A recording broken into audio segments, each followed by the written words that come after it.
Welcome back to another explainer. Okay, we're jumping right in today because we have got to unpack something truly, truly unique. We're diving into a massive 257-page chat log called Honey Ferments in Hives. And what starts out as this kind of simple, factual chat about bee biology, well, it rapidly snowballs into this incredibly detailed, wildly creative simulation about totally restructuring human society. The big idea here is reimagining human governance like a futuristic beehive, all to prevent civilizational collapse. It is a wild ride, so let's get into it. So before we get to the really bizarre and brilliant solutions in this text, we have to tackle the big question it asks. Why do sociopolitical systems always inevitably collapse? The text pinpoints this deeply rooted vulnerability in human governance, and it treats it almost like a thermodynamic inevitability. It calls this structural flaw incompetence creep. Section 1. The incompetence creep and generational decay. Now, what exactly is incompetence creep? The text defines it as the mashup of two sociological ideas you might already know. First, Peter's principle. That's the idea that people, or elites in this case, keep getting promoted until they reach a level where they're totally incompetent. Combine that with the Red Queen hypothesis, which basically says a system has to constantly adapt and sprint faster and faster just to stay in the exact same place. Here is how this plays out in reality. The elites, the property owners, they inherit wealth without actually having the competence to manage it, right? And then, naturally, the masses get resentful of these non-working elites, so they use force, think revolutions, or even just heavy taxation to take over. But here's the kicker. Once the masses win, they inherit that exact same incompetence. It's a permanent zero-sum game where people fight for sustenance using force rather than actual innovation. Moving on to Section 2. Bees versus humans and biological metaphors. To figure a way out of this trap, the author looks at the evolutionary split between honeybees and hominids millions of years ago. Evolutionarily speaking, bees hit the sugar jackpot. A diet of royal jelly let the queen totally offload all the daily survival labor to her workers, making her just a highly specialized reproductive machine. Humans, on the other hand, went for a protein-rich diet, which gave us these massive brains. But the trade-off, human babies are born completely helpless, which grounded mothers in a dangerous world and tied them to immense constant labor. Fast forward to today, and the text argues we've basically flipped the script, landing us in a modern drone crisis. Modern agriculture gave us this massive caloric surplus, basically recreating the Garden of Eden. And because of that abundance, the text warns that humans are atrophying into technologically dependent drones. Imagine a literal idiocracy scenario, just automated pleasure kiosks and sugar water. With AI making people increasingly unemployable and birth rates crashing, the population is literally losing the confidence to maintain the system that keeps it alive. We're on the brink of total hive collapse. Section 3. Code over government, replacing politicians. As a thought experiment to stop this incompetence creep, the author says, let's completely replace flawed human governance with automated code. Imagine a system of unstoppable real estate development. No human developers, no banks, just autonomous robot swarms physically building houses. Want to buy one? You just send Bitcoin to a smart contract address and boom, a dynamic IoT smart lock instantly gives you access. Decouple property from human frailty and inheritance, and you wipe out a massive chunk of societal resentment. The author actually built a Python simulation to test this.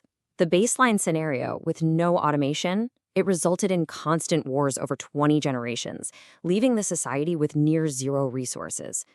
But then, they introduced zero-knowledge proof AI agents, basically AI trading resources perfectly and anonymously. The result? Interfamily conflicts crashed from 20 down to just 4, and a solid 12 resources were retained. The source material backs this up with a massive, incredibly intricate spreadsheet tracking the simulation data. It mathematically proves how these anonymous AI agents, acting strictly in their clients' best interests, could completely bypass human envy and class warfare, the exact things that usually tear civilizations apart. Which leads us to Section 4, the AI Queen proposition and a superorganism. This is where the sci-fi fix really kicks in. Instead of a bunch of human politicians guessing at policy, the text introduces an AI superorganism known as Her Majesty. This AI ruler internalizes the survival needs of society as her own personal, literal desires. As the text puts it, society needs clean energy, Her Majesty craves it the way a bee queen craves royal jelly. Society needs fertility and competence, she feels the ache of childlessness as a personal affront. the needs of the many literally become her psychological hunger. When you track the family-based metrics under this automated system, you see a massive psychological shift. Citizens aren't obeying abstract laws or paying taxes out of fear of prison. Instead, they're voluntarily doing the hard, physical labor to maintain society simply because they want to please their queen. It harnesses sheer human devotion to keep civilization running. To enforce this, the simulation dreams up characters like Nurse Zainab Masters, who holds the title of Prime Worker. She doesn't see societal discipline as a boring bureaucratic job. To her, it's a sacred oath. She forces lazy citizens to exercise, declaring, "Every drop of sweat I wring from them is an offering laid directly at your feet." It's intense. All of this takes place in this beautifully fleshed out universe called HAFIS, Health and Fitness Instruction Services, which basically replaces the modern healthcare system. Picture a cosmic beehive aesthetic, yellow and black hexagonal propaganda everywhere, and mandatory Brit-Fit boot camps inside the Tower of London to forge lazy drones back into worthy workers.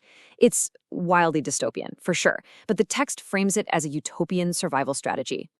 Okay, Section 5, under the hood crypto-capitalism and the economic nervous system. So how on earth do you fund a futuristic AI-ruled hive without charging taxes? The author calls it under-the-hood crypto-capitalism. In this model, basic needs, housing, food, clothes, are handled automatically via a virtual credit card with no direct billing.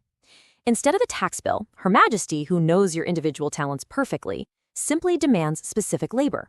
You work to please her, and your personal output perfectly aligns with exactly what the hive needs. By integrating zero-knowledge-proof smart contracts to manage non-human property, actual rightful ownership gets hard-coded directly into the system.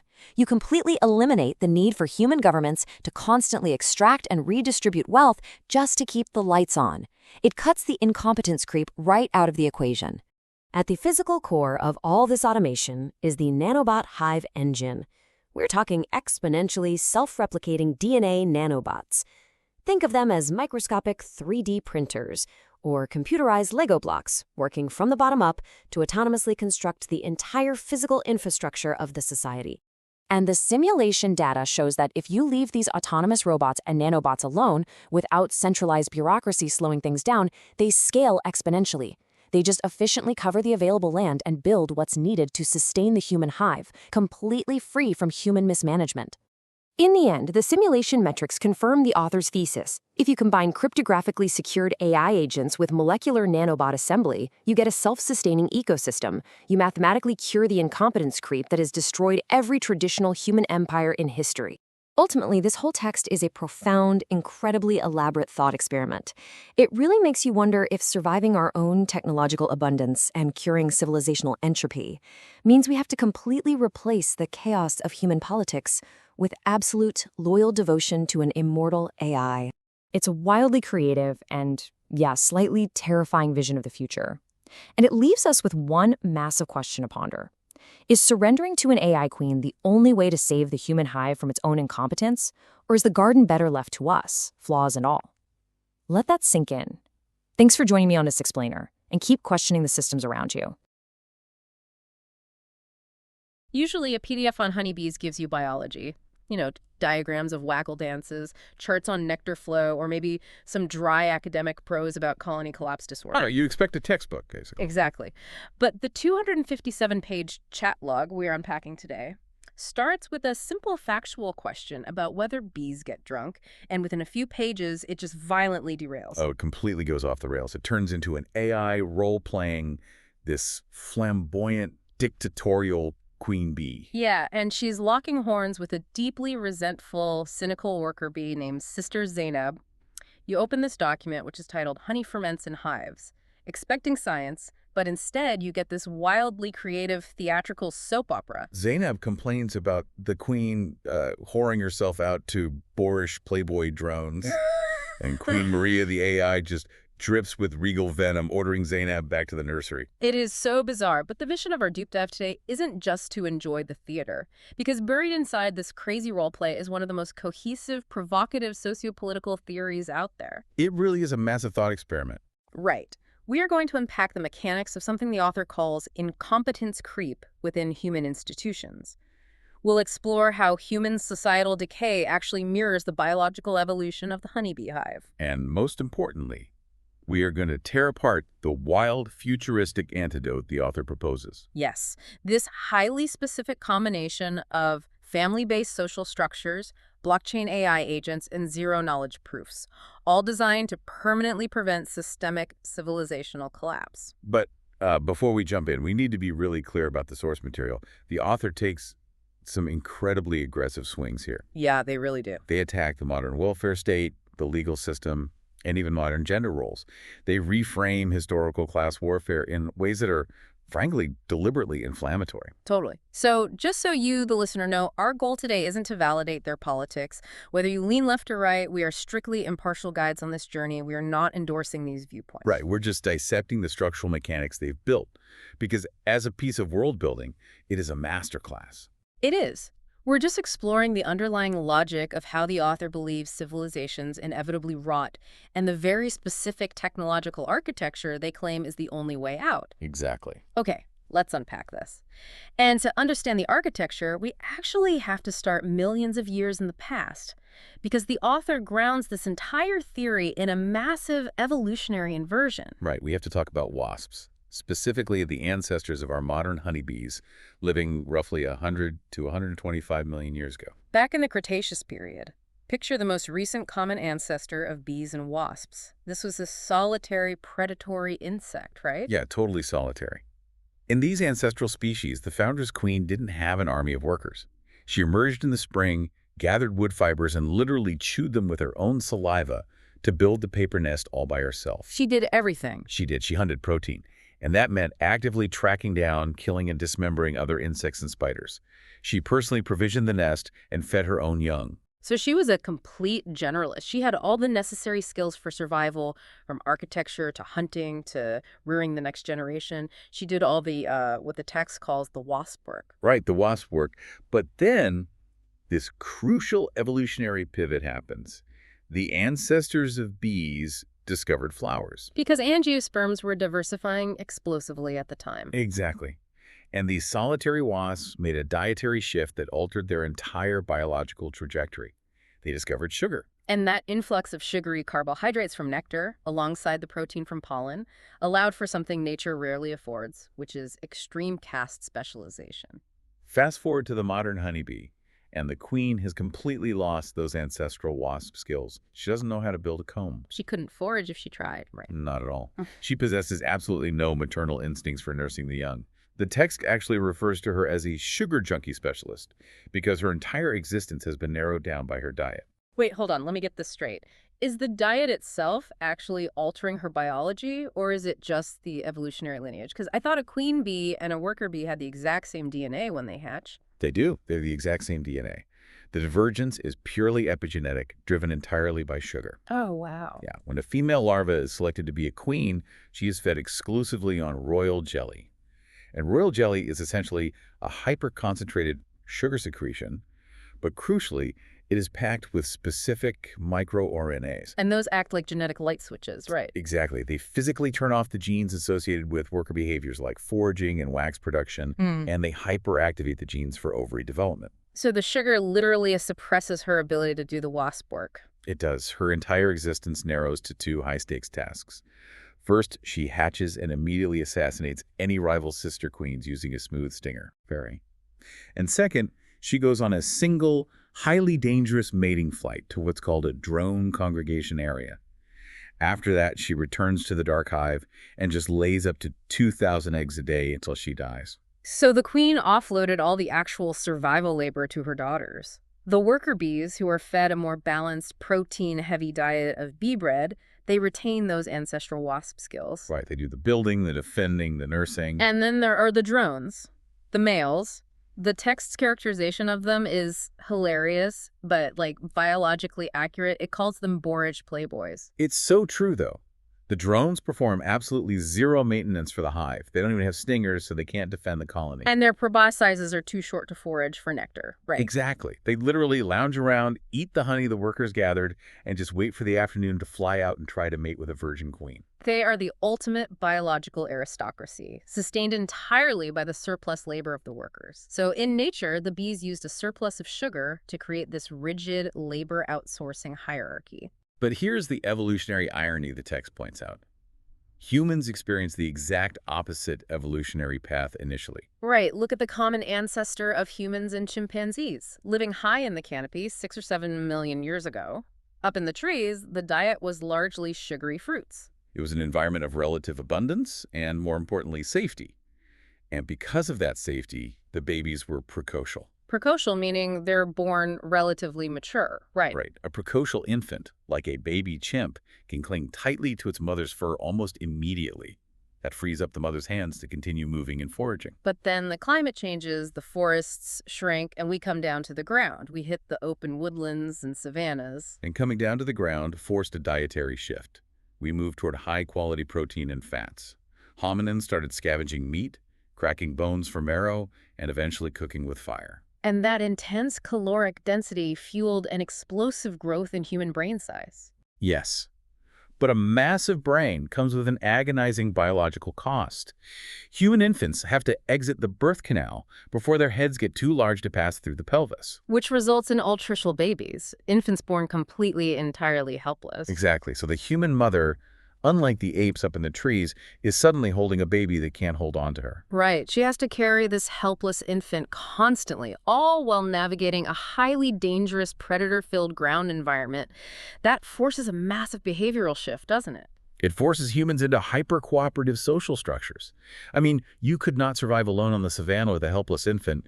You needed hunters, you needed gatherers, you needed communal defense. We had to specialize in cooperative intelligence, empathy, and collective labor just to survive the burden of our own brainpower. So the bees used sugar to offload labor, but humans used protein to take on an immense shared burden of labor. That's the evolutionary divergence. I get that part. But wait, didn't agriculture eventually give humans back the sugar? I mean, once we started planting wheat and corn, didn't we just recreate the canopy? The text argues that the agricultural revolution did exactly that. It recreated a Garden of Eden built on an endless, predictable surplus of carbohydrates, starchy grains, and eventually refined sugars. And as we built massive urbanization and modern supply chains on top of that carbohydrate surplus, the author claims modern humans began to biologically and socially mimic the beehive. We started turning into drones. Yeah. The text points to the stark reality of the year 2026. We have plummeting global birth rates. South Korea is sitting under a 1.0 fertility rate, and the U.S. is hovering around 1.6. People are essentially opting out of the immense biological burden of raising altricial young. We are surrounded by highly processed sugar, interacting with automated kiosks, and allowing algorithms to curate our environments. The hard survival labor, that WASP work of growing food, building shelter, and defending territory, it's been entirely offloaded to a tiny fraction of specialists and a vast array of machines. The author actually uses the 2006 satirical movie Idiocracy as a literal documentary of this process. Which is pretty funny. But their point is that when survival no longer requires competence, because the environment is perfectly padded with the cheap calories and automated safety nets, the population atrophies. Right. The grit required to maintain civilization just vanishes. And this raises an important question. If humanity is collectively atrophying into a caste of pampered, helpless drones, what happens to the complex institutions that manage the garden, the power grids, the legal systems, the financial markets? They aren't perfectly autonomous yet. They still require human oversight. Which brings us to the core mechanism of the document, the theory of incompetence creep. The author argues that our massive institutions are rotting from the inside out because of a thermodynamic decay in decision-making. Let's dig into the mechanics of this. How does the author define incompetence creep? Well, they synthesize two well-known frameworks, Peter's Principle and the Red Queen Principle. Right. Peter's Principle is a management theory stating that in any hierarchical organization, people are inevitably promoted to their level of incompetence. So if you are a great engineer, you get promoted to manager. But if you are a terrible manager, you start getting promoted, but you rarely get demoted back to engineer. Exactly. You stay in the management role, bungling the operation. The hierarchy slowly fills up with people who are terrible at their current jobs. And then the author adds the Red Queen principle from evolutionary biology. Yeah, from Alice in Wonderland, where the Red Queen tells Alice that it takes all the running you can do to keep in the same place. In biology, this means a species must constantly adapt and evolve just to survive, because its competitors are also evolving. You can never rest. So combine these two. If your institutions are filled with people who have reached their level of incompetence, they are entirely incapable of running the Red Queen race. They cannot adapt to changing environments, economic shifts, or new technologies. And the text applies this specifically to generational wealth and power. It's not just about middle management in a corporation. It's about the decay of entire civilizations. Let's walk through how this generational decay actually plays out. Consider the life cycle of a major enterprise or a ruling class. Okay. You start with the initial accumulators of wealth. Yeah. The elites, the employers, the property owners. These founders usually possess a massive amount of grit, competence, and a high tolerance for risk. They build the factory, they establish the trade route, they conquer the territory. But then thermodynamics takes over. They die.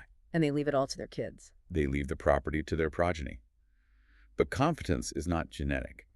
The heirs inherit the wealth, the infrastructure, and a profound sense of entitlement.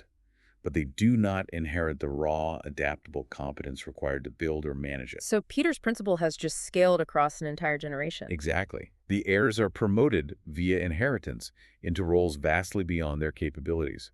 And because the Red Queen race never stops, the heirs just stagnate. They begin to mismanage the wealth. But the laborers, the people actually working in the factories or farming the land, they see this happening, right? They see the incompetent heir bungling the operation while extracting all the profits. And that resentment is the catalyst for the next phase. The employees begin to view the non-working, incompetent employers as parasites. They see the value creation as entirely one-sided. So the laborers organize. They use force, whether that is outright violent revolution, militant unionization, or democratic taxation via state power, to seize the self-sustaining property from the employers. Now, on the surface, that sounds like a victory for the working class. The competent workers take over the factory from the lazy, incompetent heir. Problem solved, right? The competent people are back in charge. But the author argues this is the ultimate trap. Right, because once the laborers take over, their children grow up in a fundamentally different cultural framework.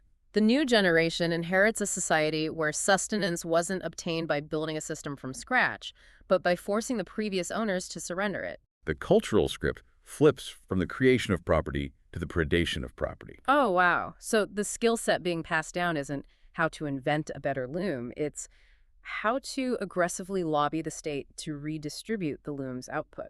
That's exactly the author's point. The new system relies on coercion, grievance, and political maneuvering rather than innovation.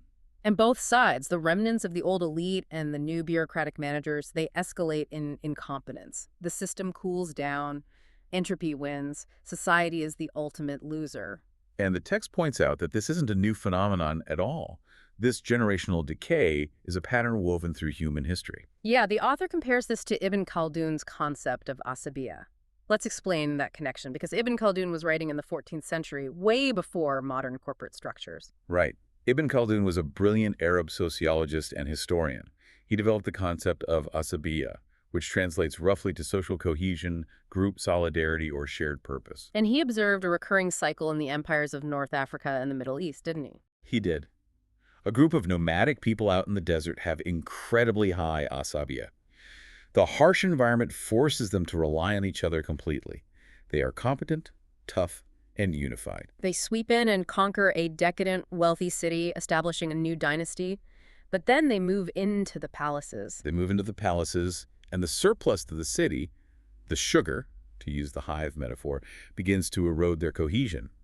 By the second generation, the rulers are used to luxury. They rely on mercenaries instead of fighting themselves. And by the third generation, the asabiya is completely gone. They are completely incompetent, and they are inevitably conquered by the next hungry nomadic group out in the desert. The text links this directly to Joseph Tainter's theory on the collapse of complex societies.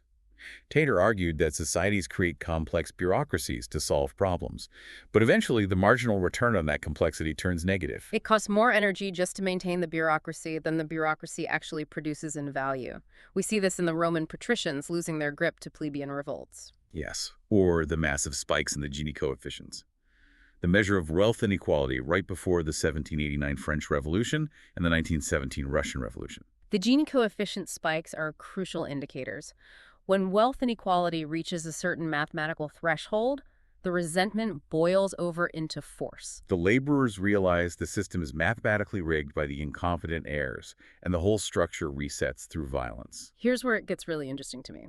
We usually think of history as a grand moral play, a battle between good and evil, or the righteous poor against the greedy rich. But this text strips all the morality out of it. Entirely. It frames historical collapse purely as thermodynamics. It's just entropy destroying competence. The system cools down and decays. Oh. I have to ask, does the author view this cycle as totally inevitable? Are we just doomed to repeat the French Revolution every few centuries until we go extinct? The author frames it as a thermodynamic inevitability unless it is countered by a radically different architecture.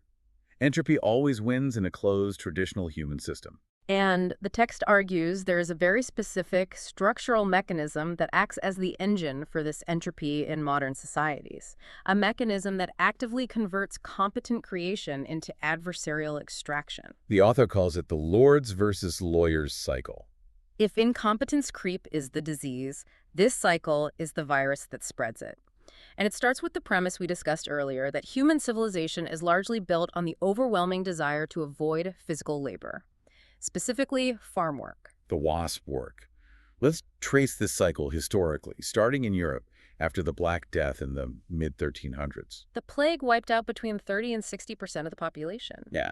This created an unprecedented demographic shock, right? Extreme labor scarcity. Exactly. Suddenly, peasant labor was incredibly valuable. The old feudal system, where lords effectively owned serfs tied to the land, became economically unviable. The peasants realized they had immense leverage. So what did they do? They didn't just walk off into the woods. They used that leverage to fundamentally change their legal status. They hired lawyers.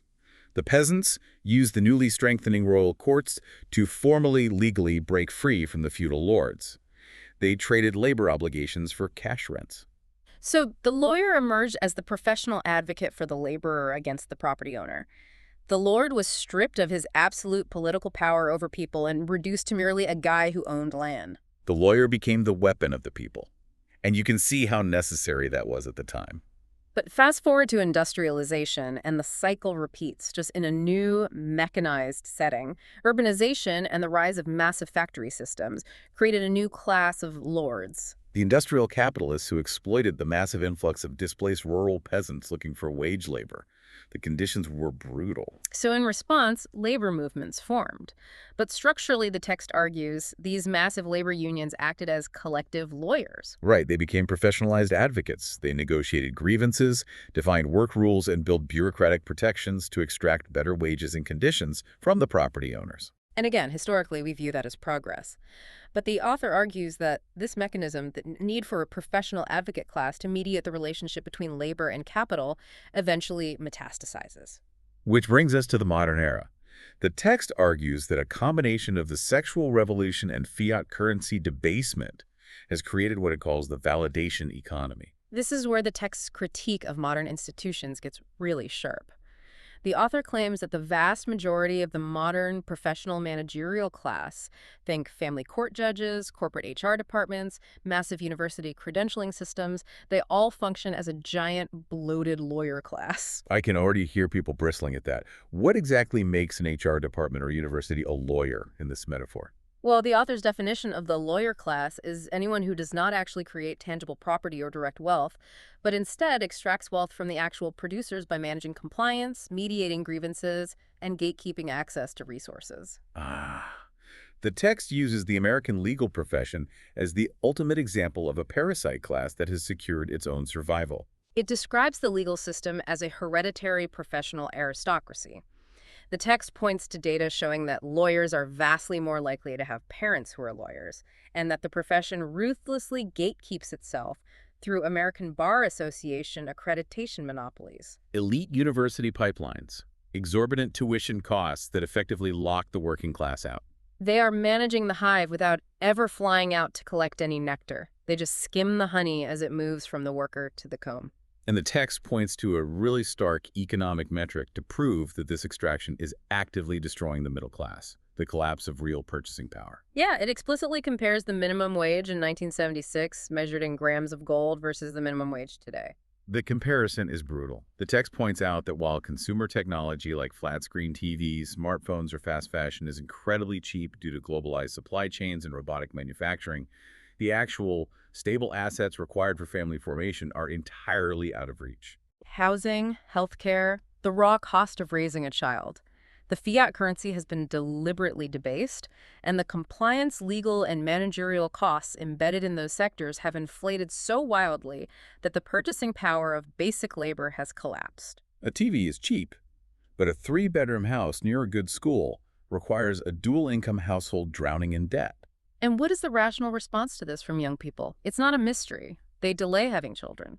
Or they entirely forgo having children. They just cannot afford the future. This loops right back to the plummeting birth rates and the dronification of society we talked about earlier. The economic extraction by the managerial class physically prevents the biological reproduction of the producing class. Okay, so if human mediation, when you need a judge, an HR rep, a credentialing board, or a bureaucrat to decide who gets what, inevitably creates a parasite class that feeds on the producers, what is the solution? Right. If the lords versus lawyers cycle is a trap that destroys civilizations, how do you break the cycle? The author's solution is, frankly, radical. To stop the lords versus lawyers game, you have to completely eliminate the central arenas where the game is played. You have to destroy the centralized government bureaucracy and the traditional corporate structure. And phase 1 of their antidote is replacing those massive structures with the oldest, most localized institution of all, the sovereign family unit. Phase 1, the family as government. The text proposes retreating entirely from state bureaucracy and localizing all resource management within the family. And this is where we get into the highly rigid, evolutionary psychology-based gender roles the author envisions. I want to be careful here because the text gets very prescriptive. Yeah, the author proposes a strict division of labor designed specifically to eliminate class war by localizing it within kinship. In this proposed model, men act as self-employed real estate developers and resource collectors. They are independent operators focused entirely on acquiring and building tangible resources. Think of a hyper-competent homesteader leveraging modern technology. And women act as human resource managers of progeny. They are the sole stewards of reproduction, early education, and family cohesion, optimizing the human capital of the next generation. The structural logic here, setting aside the politics of the gender roles, is that if everyone employs themselves or their own kin, there is no employer versus employee class war. Right. You can't have a massive labor strike against your own household. You aren't going to hire a lawyer to sue your own husband for a higher wage. By localizing competence within the family, the theory suggests you eliminate the vast corporate hierarchies that incompetent heirs usually mismanage. Peter's principle doesn't scale across society because there is no massive corporate ladder to fail up. Your competence is strictly tested against your own local survival. The Red Queen race becomes about familial adaptation rather than societal arms races for bureaucratic power. But wait, you're telling me this family model works purely on the basis of evolutionary psychology. What stops a lazy family from just failing, starving, and then resorting to violence to steal from a successful family? We'd just go back to feudal warlords. That is exactly the flaw the author anticipated. What's fascinating here is that the author actually built and ran a Python agent-based simulation to test this exact family structure. Seriously? Yeah, they coded 50 independent family units, gave them initial resources, programmed in human behaviors like competence decay over generations, and ran them through a 20-generation simulation to see if this structure would survive without a central state. Let me guess, it turned into Mad Max. The baseline simulation collapsed beautifully. Without any external technological help, the family model failed by generation 20. The total resources crashed from an average of 100 units down to near zero. Why did it fail, though? If they stripped out the parasitic lawyer class, why didn't they thrive? Because inherent human incompetence creep still applies. Even in a family, parents try to pass on their roles to their children, but the progeny don't automatically inherit 100% of their parents' raw competence. The skills decay. But more importantly, without a central government to enforce equality, Natural variations in competence led to massive resource disparities. Whenever the wealth disparity between neighboring families exceeded 30%, the code triggered conflicts, essentially interfamily wars. And those wars burned through resources faster than they could be produced, so human nature ruins it again. Envy and violence destroy the localized model just as surely as bureaucracy destroys the centralized model. But then the author ran the simulation again, this time adding an automation layer. This is where we cross from biology and sociology into pure cyberpunk territory. Phase 2 of the antidote: smart contracts and automated property. Yes, the author says we have to replace legal property code with computer code.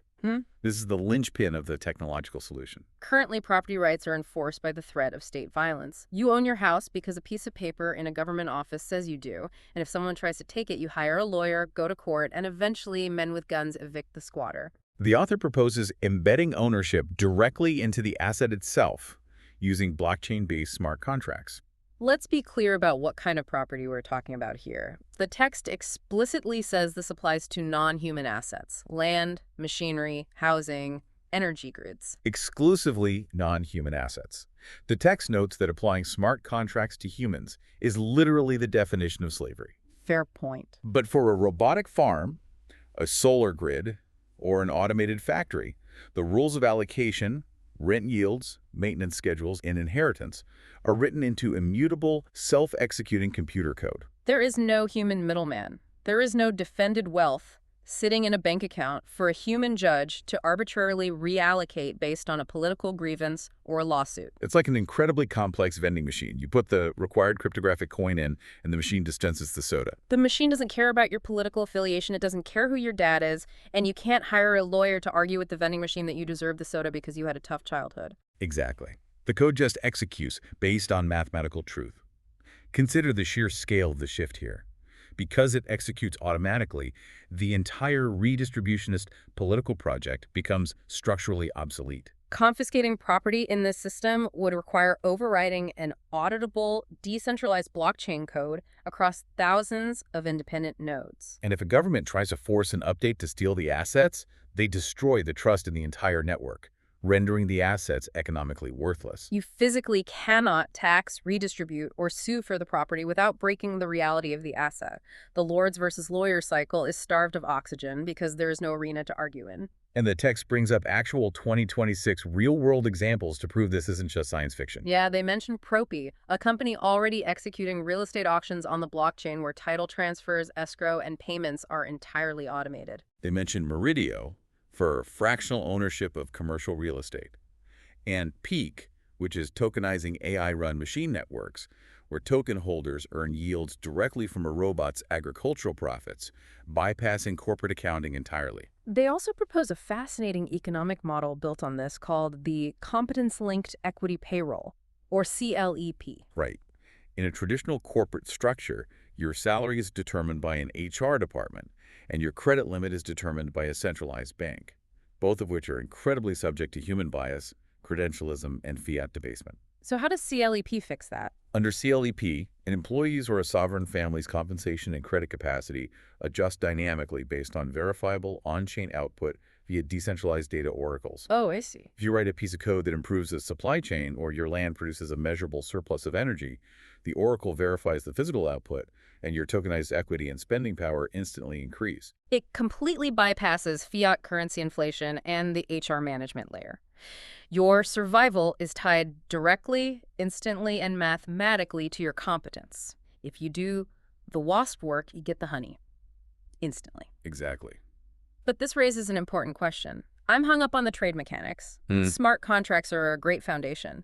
But if I'm a sovereign family unit operating an automated farm, how do I actually trade with other families? What do you mean? Well, if I need a robotic tractor part and another family has a surplus of solar energy, how do we find each other and negotiate? Because if blockchain is a public ledger, everyone can see exactly how much wealth I have. And the simulation just proved that if my neighbor knows I'm 30% richer than him, he's going to attack me. That is the exact vulnerability of early blockchains like Bitcoin or Ethereum. Yeah. If the ledger is public, you recreate the conditions for resentment. You just painted a massive target on your back for the incompetent to organize an attack. Right. And this leads us to phase 3, the absolute crown jewel of the text's theory, the Moltbook environment, protected by zero-knowledge proofs and managed by blockchain AI agents. This is where it gets incredibly dense. Let's break down the Moltbook. The author envisions a decentralized, heavily encrypted network, the Moltbook. Every sovereign family unit deploys their own highly specialized AI agent into this network. And this AI agent has one prime directive encoded into it. It has to act solely in the best economic interest of its human client family. Yes. It operates in the background, does not share its internal data with its human owners to prevent human emotional bias from interfering, and, crucially, it does not share data with other agents. But wait, how can an AI agent buy solar power from a neighbor if it can't tell the neighbor what it needs or how much money it has? That's where zero-knowledge proofs, or ZKPs, come in. This is the cryptographic breakthrough that makes the entire utopia possible. Okay. A ZKP allows an AI agent to prove to another party that a specific statement is true without revealing why it is true or any of the underlying data. I need an analogy here, because proving something without showing the evidence sounds like magic. Think of it like a massive game of Where's Waldo?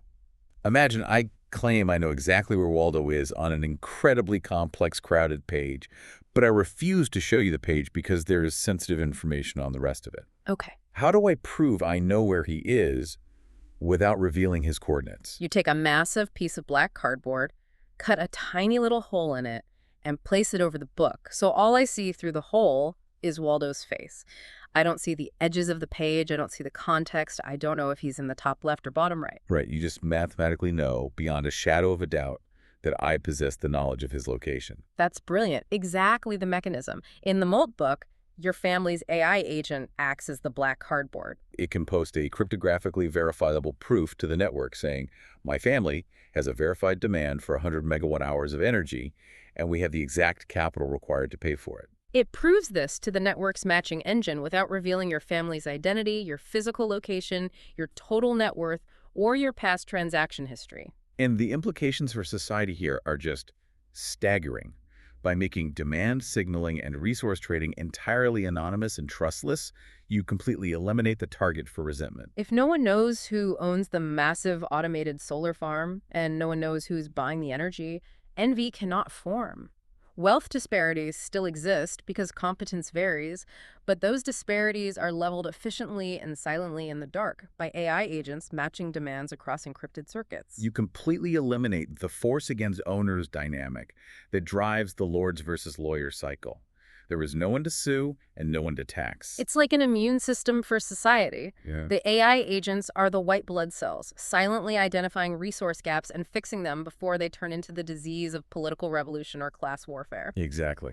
So what does this all mean for you, the listener, today? Is this just a futuristic manifesto, or is this something people are actually building? Well, the author outlines a highly specific, actionable 2026 tech stack for small communities like an agricultural co-op in the Midwest or a network of rural homesteaders to start implementing this today. They recommend building on Z-Stark-friendly blockchains like StarkNet or Zscaler Layer 2 networks like Aztec, which are specifically designed to handle private states. Starks and Snarks, the two flavors of zero-knowledge proofs.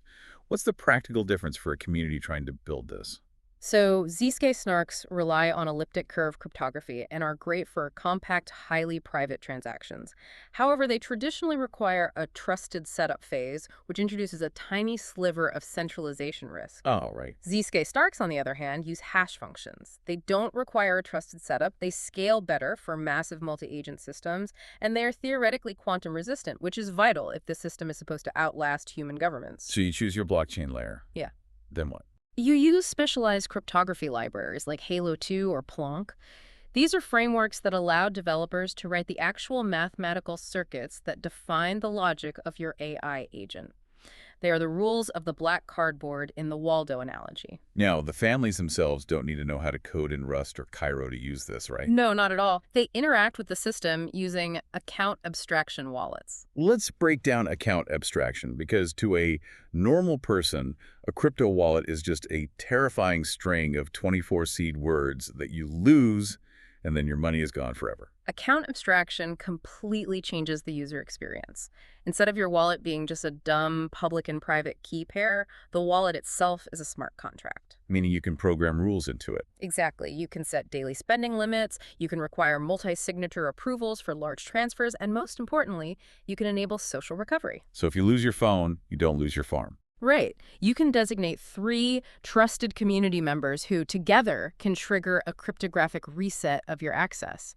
It makes interacting with this complex cryptographic backend as easy and safe as using a modern banking app, but without the bank. And the heavy lifting, the AI agents constantly negotiating and running predictive models for the family that doesn't happen on the blockchain, right? That'd be way too slow and expensive. Correct. The AI agents run off-chain on local servers or secure enclaves. They process all the messy, complex negotiations privately. They only interact with the blockchain to post their final mathematically verified ZKPs. The blockchain just acts as the ultimate immutable settlement layer. And when the author updated their Python simulation to include these ZKP-integrated AI agents managing the resource allocation between the 50 families, what happened? The results were a complete paradigm shift. The resource conflicts, the wars triggered by wealth envy dropped to near zero. There were just 4 minor conflicts over 20 generations, down from dozens. The average resource pool per family remained massive and stable. The society achieved the Red Queen adaptation because the AI agents were constantly updating their trading strategies via code to maintain efficiency. But it completely bypassed Peter's principle. Because incompetent human heirs were no longer manually mismanaging the property managed itself. Exactly. Okay, we have covered a massive amount of incredibly dense ground today. Let's do a quick recap of the journey we just took. We started with the biological reality of honeybees, how a sugary diet literally altered their epigenetics, allowing the queen to become a specialized reproductive machine while offloading all survival labor. We traced how human history experienced the inverse, using protein to build big brains in cooperative social structures, until the agricultural revolution and modern supply chains brought the sugar back, turning us into pampered, increasingly incompetent drones. We identified incompetence creep and the thermodynamic decay of institutions, driven by the parasitic lords versus lawyers cycle.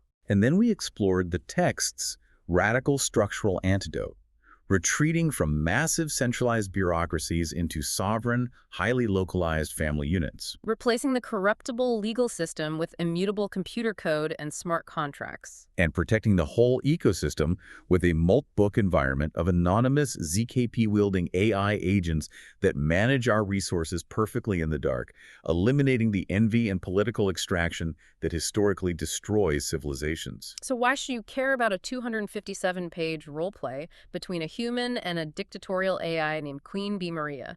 Because whether or not you agree with the author's intense social critiques, their view of human nature, or their highly traditional gender roles, the underlying technological shift they are describing is already happening. AI is already optimizing global resource logistics. Smart contracts are already bypassing traditional legal escrows in real estate.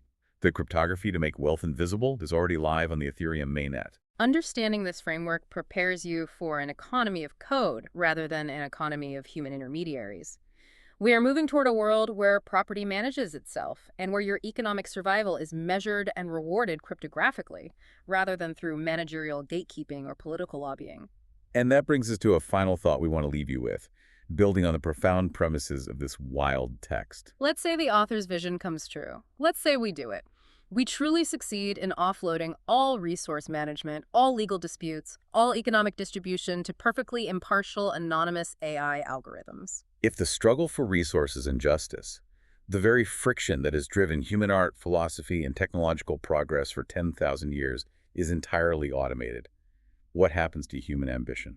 If the AI agents perfectly balance the scales in the dark, will humanity find a new, higher purpose to strive for? Or will we finally, permanently become the helpless, over-pampered drones of the Hive, safely drinking our sugar water while the machines hum quietly around us? It is the ultimate evolutionary question.